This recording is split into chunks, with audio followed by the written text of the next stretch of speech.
आप सभी को मेरा नमस्कार। मैं हूं पोलोमी वासु। आपके मंजिल के सफर में आप सबका स्वागत है। आज हम हिस्ट्री के एमसीक्यू के दूसरा चैप्टर सॉल्व करने जा रहे हैं, ठीक है, जिसका नाम है किंग्स, फार्मर्स एंड टाउन्स। तो चलिए शुरू करते हैं, एक एक करके क्वेश्चंस को देखते हैं। पहला question, who deciphered Brahmi and Kharosthi scripts.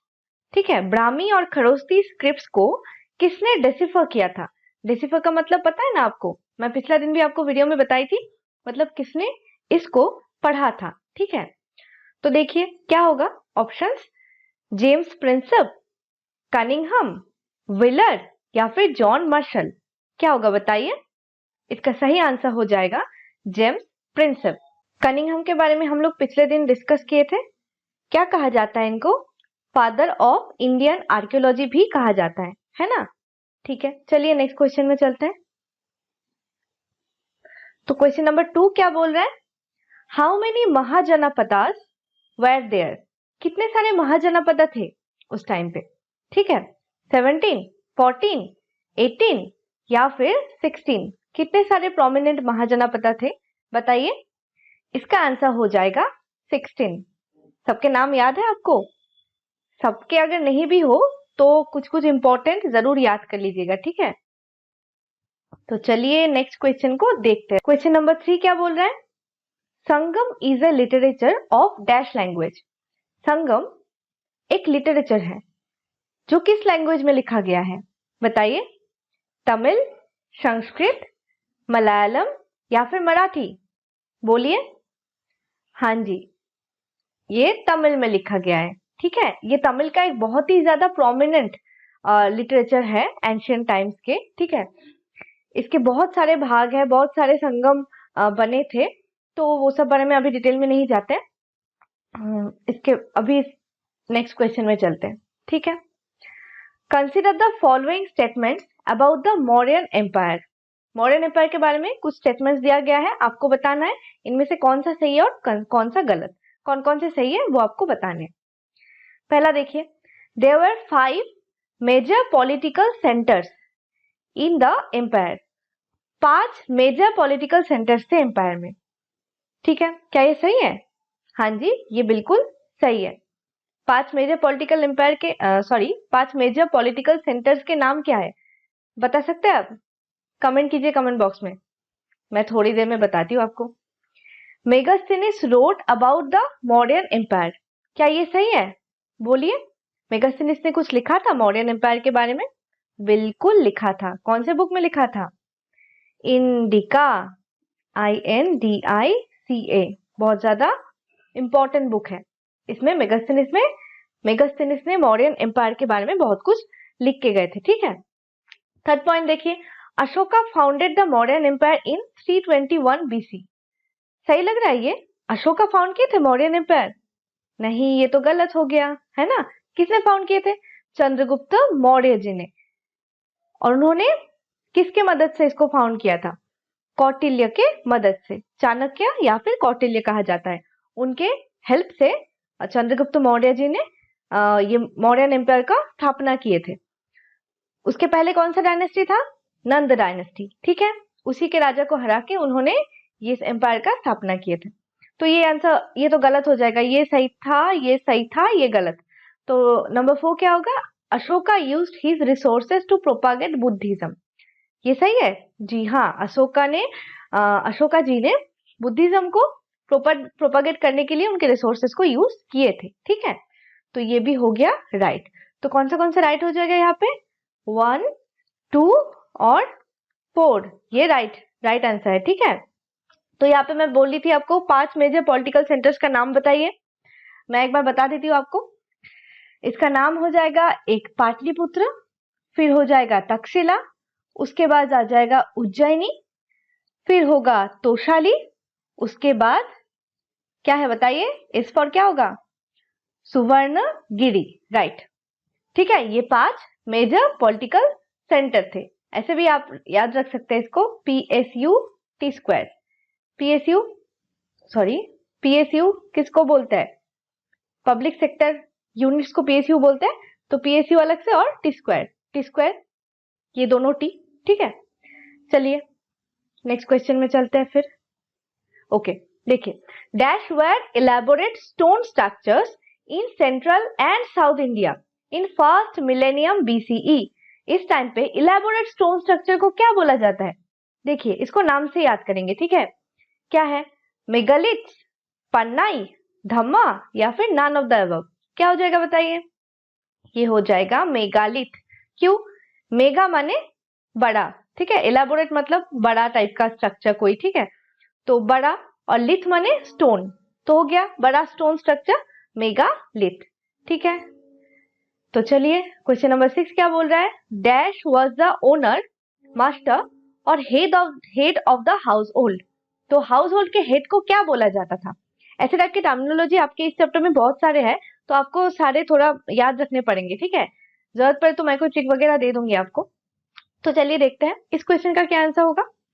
पन्नाई, महामत्ता, धम्मा या फिर गहपति, क्या बोला जाता था head of the house hold को? देखिए इसको भी नाम से याद कर सकते हैं, गहपति बोला जाता था। देखिए गह माने गृह, ठीक है। गृह उसको उसके साथ गह का मेल है तो आप समझ ही सकते हैं। गृह के पति माने ओनर, तो गृह के पति को गहपति कहा जाता था, head of the house hold या फिर मास्टर, ठीक है। चलिए इसके बाद आ जाएगा आपका the first ever ruler to propagate the principles of dhamma was. कौन से रूलर ने पहली बार धम्मा को प्रोपागेट किए थे? देखिए कौन होगा? बिंबिसारा, चंद्रगुप्त टू, चंद्रगुप्त मौर्य या फिर अशोका? क्या होगा बताइए? धम्मा किसने प्रोपागेट किए थे? अशोका जी ने, है ना। उनके कौन से फेमस युद्ध के बाद उन्होंने इस धम्म को प्रोपागेट करना स्टार्ट किए थे बताइए? कलिंग वॉर, है ना। कलिंग वॉर के बाद से उन्होंने इतना सारा मतलब खून खराबी देख के उनको खुद को इतना खराब लग गया था कि वो बोले थे कि ऐसे उसके बाद से शांति को प्रोपागेट करेंगे, तो इसीलिए उन्होंने धम्मा को प्रोपागेट करना स्टार्ट कर दिए थे, ठीक है। तो चलिए नेक्स्ट क्वेश्चन में चलते हैं। देखिए the Prakrit name for present day Rajgir in Bihar was. Okay, present day में बिहार में एक जगह है जिसका नाम है राजगीर, तो उसका प्राकृत नेम क्या था? पुराना प्राकृत नेम क्या था? राजागह, राजग्रह, रामगह या फिर रामग्रह? क्या हो जाएगा बताइए? देखिए इसका सही ऑप्शन हो जाएगा राजागह, ठीक है। अब देखिए ये राजगीर किस लिए फेमस है? ये फर्स्ट कैपिटल था किसका? मगध का पहला कैपिटल था, ठीक है। और ये राजागह का मतलब क्या है? राजा माने जो राजा या फिर राज बोल सकते हैं, किंग, और गह माने गृह। पहले में उसमें भी देखे थे पहले क्वेश्चन में, गह माने गृह, तो राजा का गृह उसको बोलते हैं राजगह, ठीक है। तो ये इसके साथ कैपिटल का मैच हो गया, तो कैपिटल में ही राजा रहते हैं ना, तो इसलिए इसके साथ इसका नाम का मीनिंग भी मैच हो गया, ठीक है। हाउस ऑफ द किंग बोल सकते हैं, ठीक है। तो इसलिए ये फेमस है राजगीर। और आप मुझको कमेंट बॉक्स में कमेंट करेंगे कि इसके बाद कैपिटल को कहाँ शिफ्ट किया गया था? मगध के कैपिटल को राजगीर के बाद, राजगह के बाद कहाँ शिफ्ट किया गया था, उसका नाम बताएंगे। और अभी प्रेजेंट डे में उस जगह को हम किस नाम से जानते हैं वो भी आप बताएंगे, ठीक है। ये आपका होमवर्क रहा, याद करके कमेंट कीजिएगा। चलिए क्वेश्चन नंबर 9, हु वाज धम्मा महामत्ता? धम्मा महामत्ता किसे कहा जाता था? देखिए पहली बात तो है धम्मा है, तो धम्म के साथ ही कुछ रिलेटेड होगा, है ना। तो आप देखिए कौन से ऑप्शन में है। पहला क्या है?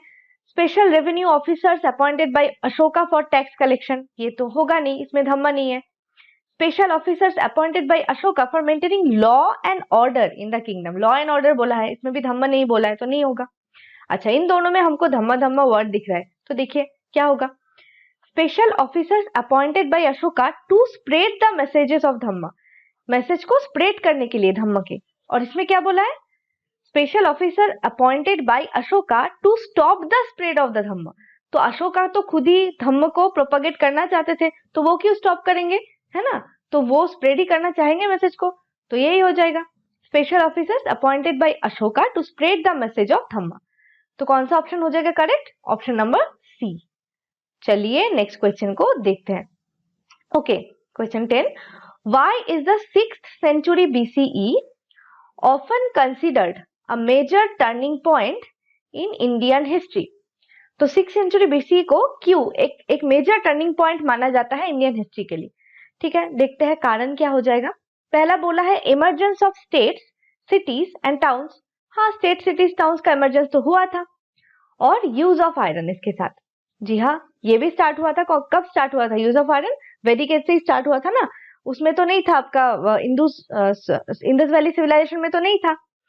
तो उसके बाद देखिए ये सही हो सकता है। ठीक है, बाकी भी देख लेते हैं।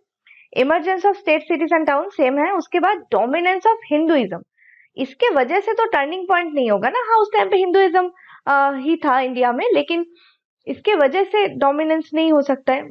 इसके वजह से मेजर टर्निंग पॉइंट नहीं हो सकता है। ठीक है, चलिए नेक्स्ट देखते हैं। इसमें भी डोमिनेंस ऑफ हिंदुइज्म है, ये भी नहीं हो जाएगा। दूसरा क्या बोला है, सॉरी चौथा, emergence of Buddhism and Jainism, extensive use of copper. Use of copper ये तो होगा ही नहीं, क्योंकि यूज ऑफ कॉपर तो पहले से ही हो रहा था ना। तो टर्निंग पॉइंट होना था तो पहले ही होता, तो इसकी वजह से अभी क्यों होगा?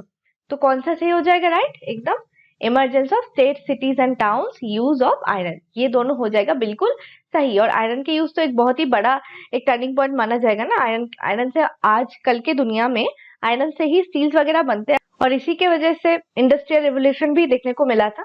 ठीक है, तो चलिए अभी नेक्स्ट क्वेश्चन में चलते हैं। हु कंपोज्ड द प्रयाग प्रशस्ति इन प्रेज ऑफ समुद्रगुप्त?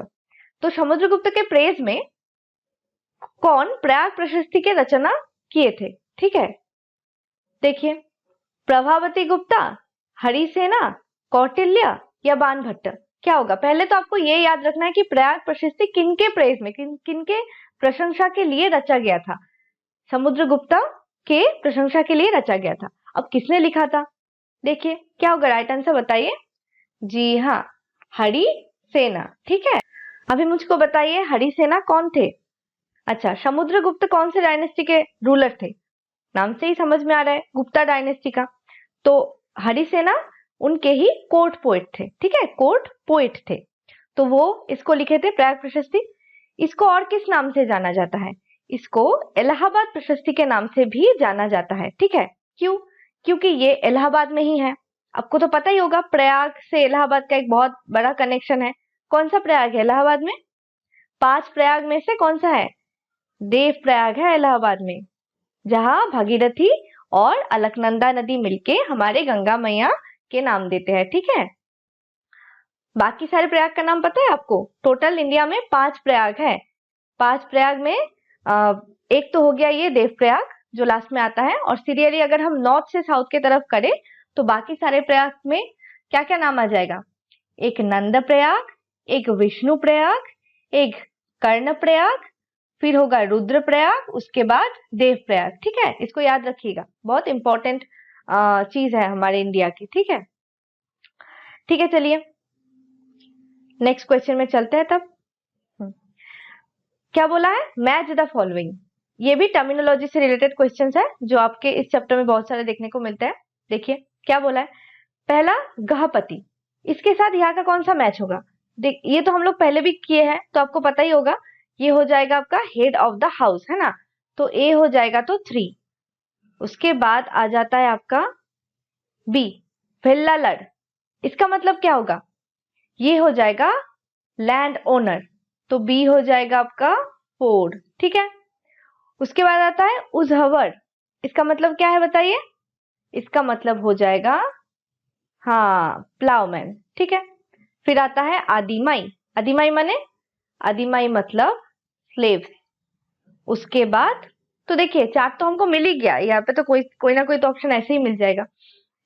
ए से है आपका 3 नंबर, तो ए के साथ 3 तो 3 में है। फिर बी आ जाएगा 4, बी 4 इसमें है और इसमें है। तो सी के साथ क्या है? सी के साथ 2 है, तो ये तो दो, इसमें 2 है, इसमें भी 2 है। डी कहाँ है? डी नंबर 1, तो डी ये तो 5 है, ये नहीं होगा, ये हो जाएगा D1। तब तो यही करेक्ट आंसर हो जाएगा, है ना। ये 5, ये तो वैसे भी एक ही बचा है। मसत्तुवम इसको क्या बोलते हैं? इसका मतलब क्या है? Successful merchant. ठीक है, ओके, तो इसमें से बहुत सारे आपको चीजें मिल गए, इन सबको आप याद कर लीजिएगा अच्छे से, ठीक है। चलिए, which of the following is not true. देखिए नॉट बोला है, अच्छे से ध्यान रखिए, ठीक है। नॉट क्या बोला पहला वाला, Manusmriti is one of the best known legal text of early India written in Sanskrit. क्या ये सही है? अर्ली इंडिया के best known, one of the best known legal text था जो कि संस्कृत में लिखा गया था। जी हाँ, ये बिल्कुल सही है, तो ये तो नॉट ट्रू होगा नहीं। ओके, उसके बाद Harshacharita is biography of Harshavardhana the ruler of Kannauj composed in Sanskrit. तो देखिए कितना सारा इंफॉर्मेशन एक लाइन में आपको मिल रहा है।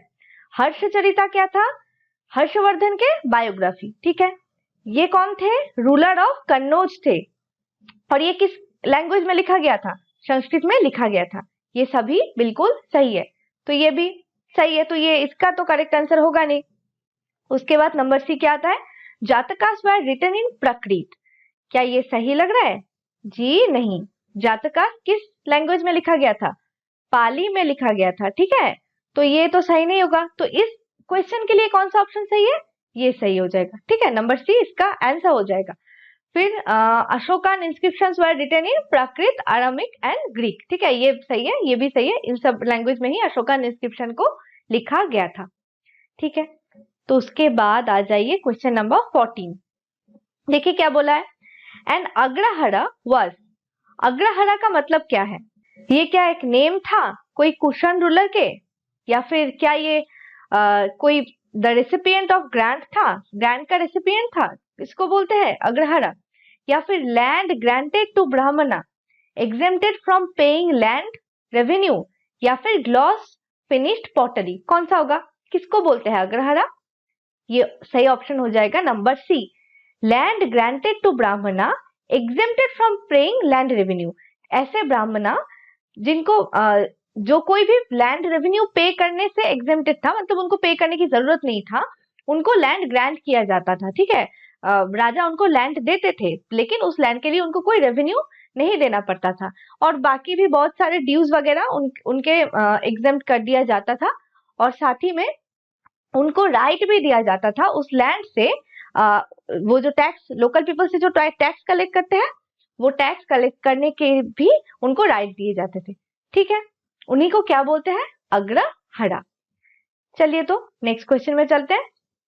क्वेश्चन नंबर 15 क्या बोला है, Ashoka is mentioned by which titles in his inscription. Ashoka के तो बहुत सारे इंस्क्रिप्शन है, आपको पता ही होगा, उसमें अशोका किस टाइटल से जाना जाते थे? देखिए क्या है, मसत्तुभम और अशोका, या फिर देवनाम पिया और पियादासी, या फिर देवपुत्र और पियादासी, या फिर अशोका और पियादासी। तो कौन सा ऑप्शन करेक्ट होगा? ऑप्शन बी, ठीक है। अच्छा आप ये भी सुन लीजिए, पियादासी का मतलब क्या होता है?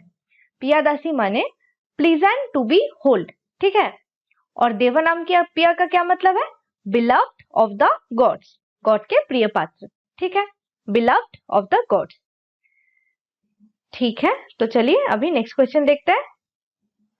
Who issued first gold coins in Indian सब कॉन्टिनेंट। पहला किसने गोल्ड कॉइन इशू किए थे इंडियन सब कॉन्टिनेंट में? मौर्यास, गुप्तास, सातवाहनास और कुशानास। कौन होगा आंसर? देखिए गुप्ता के साथ गोल्ड कॉइन का बहुत बड़ा कनेक्शन है, लेकिन इस क्वेश्चन का आंसर गुप्ता नहीं होगा, ठीक है। क्या कनेक्शन है मैं बताती हूँ। इस क्वेश्चन का आंसर क्या होगा ये पहले बताइए। ये हो जाएगा आपका कुशानास, ठीक है। कुशानास ने पहली बार फर्स्ट गोल्ड कॉइन इशू किए थे इंडियन सब कॉन्टिनेंट में, लेकिन गुप्ता लोग गो के साथ गोल्ड कॉइन का क्या कनेक्शन था? वो लोग भी गोल्ड कॉइन इशू करते थे, लेकिन और उनका जो गोल्ड कॉइन होता था वो बहुत ज्यादा प्योर होता था, ठीक है, तो प्योरिटी के लिए वो जाने जाते थे, ठीक है।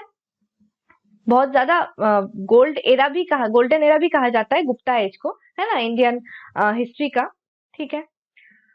Who issued first coins bearing the names of ruler. Next question, तो हु इशूड फर्स्ट कॉइन्स, पहला कॉइन किसने इशू किया था जिसमें रूलर का नेम होता था, ठीक है, bearing the names of the rulers, ruler का नेम बियर किया हुआ पहला कॉइन कौन इशू किए थे?